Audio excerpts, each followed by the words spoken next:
Hello my dear student, welcome back to my YouTube channel Subhash study centre. जैसा कि आप सभी जानते हैं कि अक्टूबर माह से आपकी अर्धवार्षिक परीक्षाएं स्टार्ट हैं, जो 2024-2025 का शैक्षिक सत्र है। इसके अंतर्गत अक्टूबर माह से आपकी अर्धवार्षिक परीक्षाएं हैं। तो मैं आज के इस वीडियो में कक्षा 9 के प्यारे बच्चों के लिए लेकर के आ चुका हूं सामाजिक विज्ञान विषय का वायरल मॉडल पेपर। मेरे प्यारे बच्चों, आपकी अर्धवार्षिक परीक्षाओं में सामाजिक विज्ञान का पेपर कैसा आएगा, किस तरह के प्रश्न आएंगे, पेपर का पैटर्न कैसा रहेगा, सब कुछ इसी वीडियो में डिटेल में बताऊंगा। और जो प्रश्न है यहाँ पर सभी प्रश्नों का उत्तर भी आपको बताता चलूंगा, जो बहुविकल्पी प्रश्न हैं। तो मेरे प्यारे बच्चों, अर्धवार्षिक परीक्षा 2024-25 में सेम इसी तरह का पेपर आएगा। 3 घंटे का समय आपको मिलेगा और 3 घंटे 15 मिनट का समय भी आपको मिल सकता है। पेपर का पूर्णांक रहेगा 70 अंकों का, जिसमें से 20 नंबर के बहुविकल्पी प्रश्न आएंगे और 50 नंबर के प्रश्न होंगे वर्णनात्मक, जिनका उत्तर आपको लिखना है। तो यहाँ पर नोट आप जरूर पढ़ लेना, क्योंकि इसी के अनुसार आपको काम करना है। यह प्रश्न पत्र 2 खंडों में, खंड का एवं खंड खा में विभाजित है।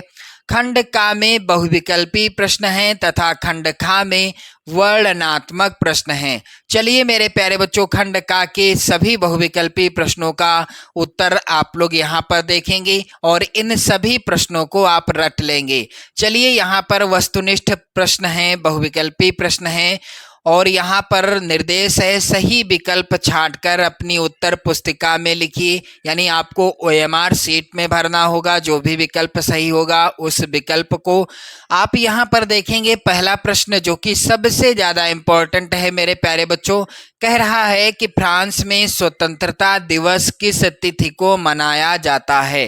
तो फ्रांस में स्वतंत्रता दिवस मेरे प्यारे बच्चों मनाया जाता है, बी वाला ऑप्शन सही होगा, 14 जुलाई को। यहाँ पर आ अर्थात ए, बा यानी बी, सा यानी सी और दा यानी डी, क्योंकि ओएमआर सीट में इसी तरह के ऑप्शन दिए रहेंगे ए, बी, सी और डी। तो यहाँ पर सही आंसर क्या है, यहाँ पर बा यानी बी वाला ऑप्शन सही है। प्रत्येक वर्ष 14 जुलाई को फ्रांस में स्वतंत्रता दिवस के रूप में मनाया जाता है। चलिए अगला प्रश्न है, रूस में कुलक कौन थे।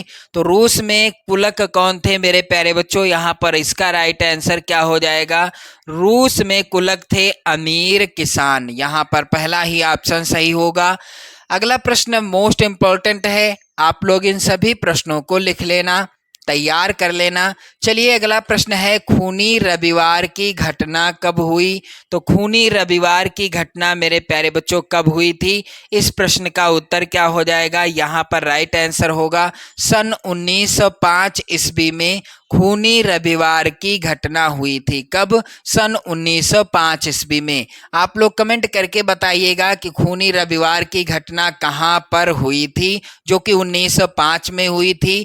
चलिए अगला प्रश्न है मेरे प्यारे बच्चों, दक्षिण की गंगा किस नदी को कहा जाता है। तो इनमें से किस नदी को दक्षिण की गंगा कहा जाता है, यहाँ पर राइट आंसर होगा गोदावरी नदी को दक्षिण की गंगा भी कहा जाता है।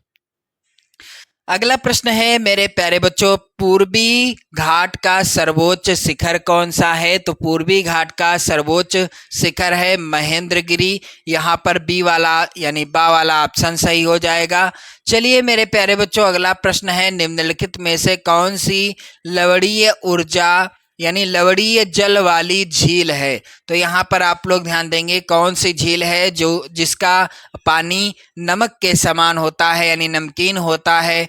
तो यहाँ पर राइट आंसर क्या होगा मेरे प्यारे बच्चों, इस प्रश्न का आंसर हो जाएगा सांभर झील, जो कि एक लवणीय जल वाली झील है। कैसी झील है, इसका पानी कैसा है, नमकीन पानी है। अगला प्रश्न है मेरे प्यारे बच्चों, लोकतंत्र में संप्रभुता किसमें निहित रहती है। सबसे इंपॉर्टेंट प्रश्न है और इसका राइट आंसर क्या हो जाएगा, लोकतंत्र में सर्वोच्च किसे माना जाता है यानी संप्रभुता किसमें निहित होती है। यहाँ पर बा वाला ऑप्शन सही होगा, जनता में, क्योंकि जनता ही क्या है? लोकतंत्र की एक बहुत ही अच्छी परिभाषा दी है अब्राहम लिंकन ने, जिन्होंने कहा है कि लोकतंत्र जनता का, जनता के लिए, जनता के द्वारा किया गया शासन है। तो मेरे प्यारे बच्चों, लोकतंत्र में संप्रभुता किसमें निहित होती है? जनता में निहित होती है।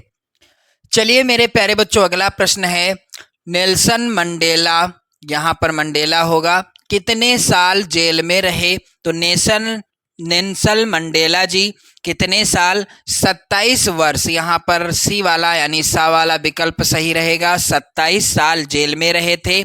अगला प्रश्न है मेरे प्यारे बच्चों, यहाँ पर आप लोग ध्यान दीजिएगा, भारत में सन 1951 में साक्षरता दर क्या थी? तो भारत में सन 1951 में साक्षरता दर क्या थी मेरे प्यारे बच्चों? 18% लोग साक्षर थे। अगला प्रश्न है यहाँ पर, बिहार में गरीबी की रेखा यानी गरीबी की समस्या के निराकरण के लिए आवश्यक है। तो यहाँ पर आप लोग ध्यान दें, यहाँ पर राइट आंसर क्या हो जाएगा? इस प्रश्न का राइट आंसर क्या होगा? कृषि का विकास करना, उचित जल प्रबंधन करना, पर्याप्त निवेश करना। राइट आंसर है ये सभी। यानी इस गरीबी की समस्या का यदि निराकरण करना है तो इसके लिए कृषि का विकास करना होगा, उचित जल का प्रबंधन करना होगा, पर्याप्त निवेश भी करना होगा। यानी यहाँ पर होगा ऑप्शन कौन सा सही? दा वाला ऑप्शन सही। चलिए मेरे प्यारे बच्चों, अगला प्रश्न है, प्रत्यक्ष कर को किस नाम से जाना जाता था? तो प्रत्यक्ष कर को मेरे प्यारे बच्चों, यहाँ पर राइट आंसर क्या हो जाएगा? टाइल के नाम से जाना जाता था, सा वाला विकल्प सही होगा। अगला प्रश्न है, रूस की वेल्सेविक क्रांति का नेतृत्व किया? तो इसमें से किसने किया रूस की वेल्सेविक क्रांति का नेतृत्व? यहाँ पर सा वाला विकल्प सही होगा, लेनिन ने किया।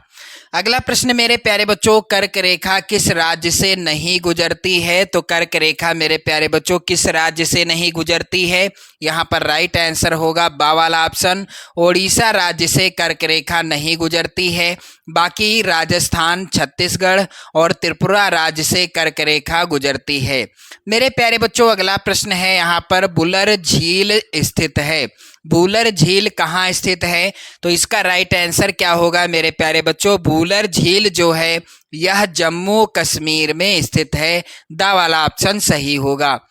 अगला प्रश्न है, लोकतंत्र में संप्रभुता किसमें निहित रहती है? तो लोकतंत्र में संप्रभुता मेरे प्यारे बच्चों, यहाँ पर राइट आंसर क्या होगा? बा वाला ऑप्शन, जनता में निहित रहती है। ये प्रश्न रिपीट हुआ है, आप लोग ध्यान देंगे।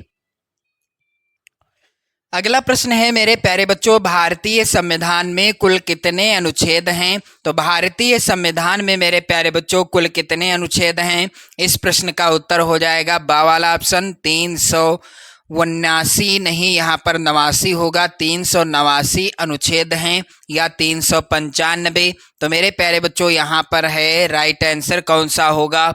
भारतीय संविधान में कुल कितने अनुच्छेद हैं? 389 अनुच्छेद हैं। चलिए अगला प्रश्न है, निम्न में से किस राज्य में निर्धनों का प्रतिशत सबसे अधिक है?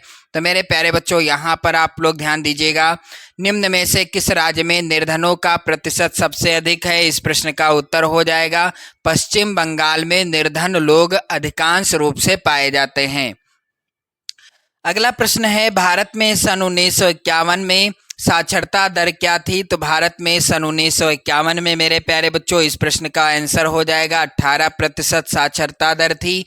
अगला प्रश्न है, सऊदी अरब में औरतों को वोट देने का अधिकार कब तक नहीं था? तो सऊदी अरब में औरतों को वोट देने का अधिकार मेरे प्यारे बच्चों सन 2015 ईस्वी तक नहीं था, लेकिन सन 2016 ईस्वी से सऊदी अरब में वोट देने का अधिकार महिलाओं को यानी औरतों को भी मिल गया। चलिए अगला प्रश्न है, आप देखेंगे मुगाबे को राष्ट्रपति पद से कब हटा दिया गया? तो यहाँ पर राइट आंसर हो जाएगा सन 2017 ईस्वी को। इसके बाद आप देखेंगे खंडबाद, जो कि खंड खा जिसे कहते हैं, वर्णनात्मक प्रश्न आएंगे और इस तरह का प्रत्येक प्रश्न होगा कितने नंबर का? 4 नंबर का। चलिए पहला प्रश्न आप लोग ध्यान दें, फ्रांसीसी समाज के किन तबकों को क्रांति का फायदा मिला? दूसरा प्रश्न अथवा में है, 1937 की रूसी क्रांति में लेनिन के योगदान का वर्णन कीजिए। और सबसे इम्पोर्टेंट प्रश्न यहाँ पर दूसरा है, भारत के उत्तरी मैदान का वर्णन कीजिए, अथवा जब यानी जल विभाजक का क्या है कार्य है, एक उदाहरण दीजिए। और प्रश्न संख्या 3 है, संविधान संस्थाओं की चर्चा करता है, उसका मूल्यों से कुछ लेना देना नहीं है, स्पष्ट कीजिए। मेरे प्यारे बच्चों, यहाँ पर आप देखेंगे अगला महत्वपूर्ण प्रश्न है, भारत के संविधान के निर्देशक मूल्य कौन से हैं। और अगला प्रश्न है मेरे प्यारे बच्चों, मानव पूंजी निर्माण में स्वास्थ्य की क्या भूमिका है। तो ये सभी प्रश्न आप लोग तैयार कर लेंगे, क्योंकि सबसे इम्पोर्टेंट प्रश्न है आपकी अर्धवार्षिक और बोर्ड परीक्षा दोनों के लिए। अगला प्रश्न है मेरे प्यारे बच्चों, भारत में निर्धनता रेखा का आकलन कैसे किया जाता है। फिर इसके बाद आप देखेंगे दीर्घ उत्तरीय प्रश्न, प्रत्येक प्रश्न होगा कितने नंबर का, 6 नंबर का होगा। चलिए यहाँ पर सबसे इम्पोर्टेंट प्रश्न है, इसे आप लोग तैयार कर लेना। रूस के सामाजिक, आर्थिक और राजनीतिक हालात 1905 से पहले कैसे थी। अथवा में प्रश्न है, नेपोलियन के उदय को कैसे समझा जा सकता है। और यहाँ पर प्रश्न संख्या यहाँ पर अगला है, किसी देश की अव्यवस्था यानी अर्थव्यवस्था के लिए नदियां महत्वपूर्ण क्यों हैं। अथवा में प्रश्न है मेरे प्यारे बच्चों, पूर्वी घाट तथा पश्चिमी घाट में अंतर स्पष्ट कीजिए। तथा प्रश्न संख्या 7 है, यहाँ पर दक्षिण अफ्रीका में रंगभेद प्रणाली के विरुद्ध संघर्ष के बारे में संक्षेप में बताइए। प्रत्येक प्रश्न 6 नंबर का है। और अथवा में प्रश्न है, न्यायपालिका किसे कहते हैं। स्वतंत्र न्यायपालिका का क्या अर्थ है। भारत में अंतर्राष्ट्रीय यानी अंतर्राज्यीय निर्धनता में विभिन्नता को क्या कहते हैं। और यहाँ पर अथवा में प्रश्न है, भौतिक पूंजी तथा मानव पूंजी में क्या अंतर है। और प्यारे बच्चों, मानचित्र कार्य से संबंधित प्रश्न यहाँ पर आप लोग ध्यान दें। भारत के दिए गए मानचित्र में निम्नलिखित को दर्शाइए। पहला है, पंजाब की राजधानी को यहाँ पर चिन्ह दिया होगा, जिस चिन्ह के द्वारा दर्शाना है। और यहाँ पर दूसरा है, भारतीय मरुस्थल को चिन्ह के द्वारा नाम सहित, गुजरात में स्थित खाड़ी का नाम चिन्ह के द्वारा नाम सहित, कोलकाता बंदरगाह चिन्ह के द्वारा नाम सहित, और पश्चिम में से पूर्व बहने वाली नदी चिन्ह के द्वारा नाम सहित आपको दर्शाना है। तो मेरे प्यारे बच्चों, एक बार शेयर कर देना, लाइक कर देना। चैनल पर यदि आप नए हैं तो चैनल को सब्सक्राइब भी कर लीजिएगा। तो मेरे प्यारे बच्चों, आपका पेपर इसी पैटर्न का आएगा। अर्धवार्षिक परीक्षा का पैटर्न यही रहेगा और प्रश्न भी यहाँ से आ सकते हैं। आप लोग जरूर तैयार कर लेना। जय हिंद।